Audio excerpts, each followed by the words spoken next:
E-court? Apaan tuh e-court? Emang ada ya? Gimana caranya? Jadi penasaran. Dasar Hukum E-court Indonesia pada awalnya diatur di dalam Peraturan Mahkamah Agung Nomor 3 Tahun 2018 tentang administrasi perkara di pengadilan secara elektronik.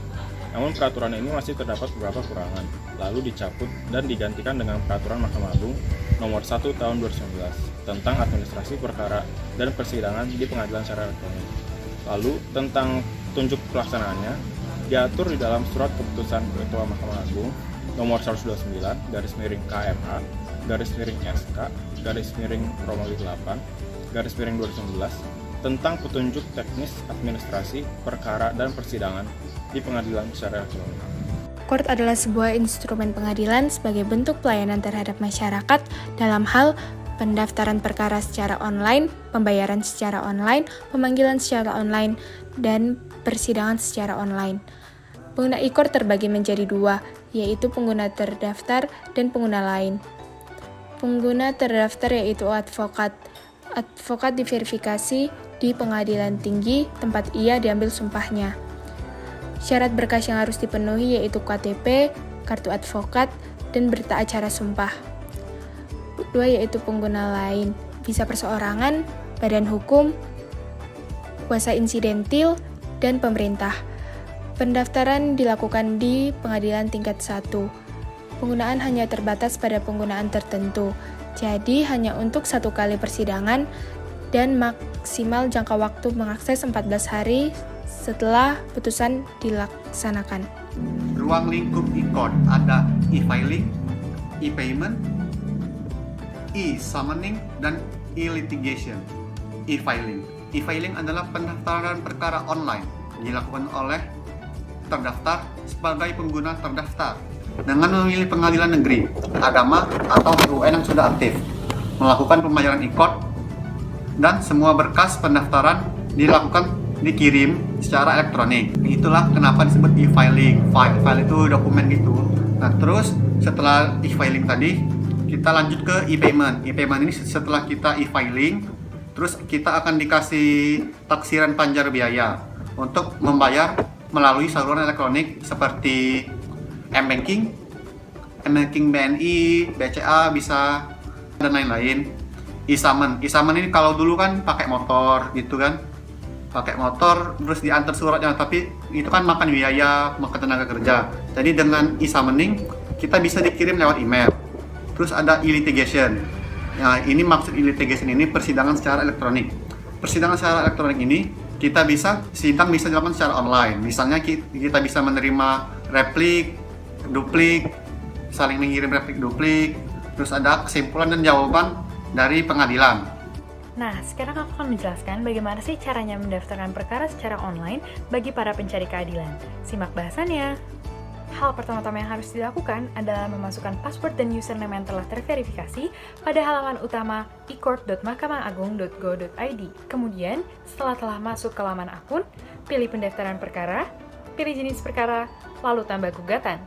Selanjutnya, pilih pengadilan yang dituju, lalu daftar.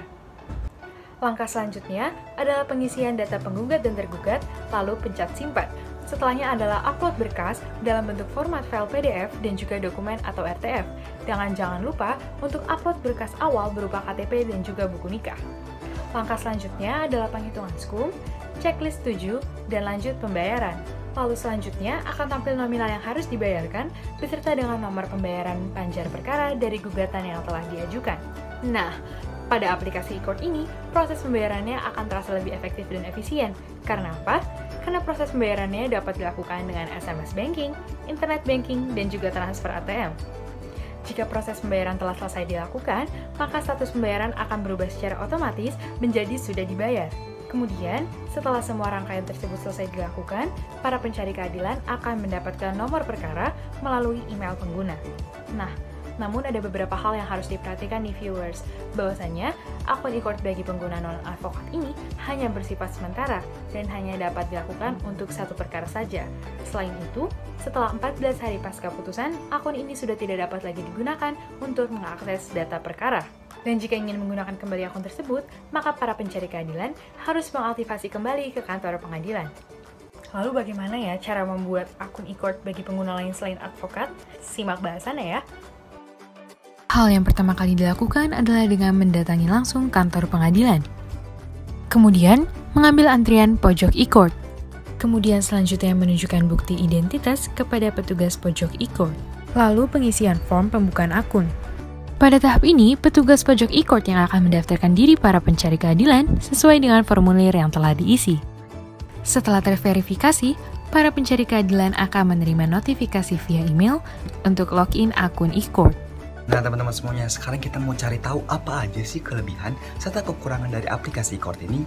Yuk sama-sama bahas. Kelebihan yang pertama, dapat menghemat waktu karena memangkas waktu perjalanan untuk pergi ke pengadilan. Yang kedua, dapat mendaftar dimanapun dan kapanpun. Yang ketiga, dapat menghemat biaya karena hanya dilakukan melalui aplikasi saja. Dan yang keempat, pemberitahuan akan dapat langsung masuk email sehingga mudah untuk diakses. Tapi dibalik itu semua, pasti juga ada kendala yang harus dihadapi. Kendala apa saja sih yang dimiliki oleh aplikasi e-court ini?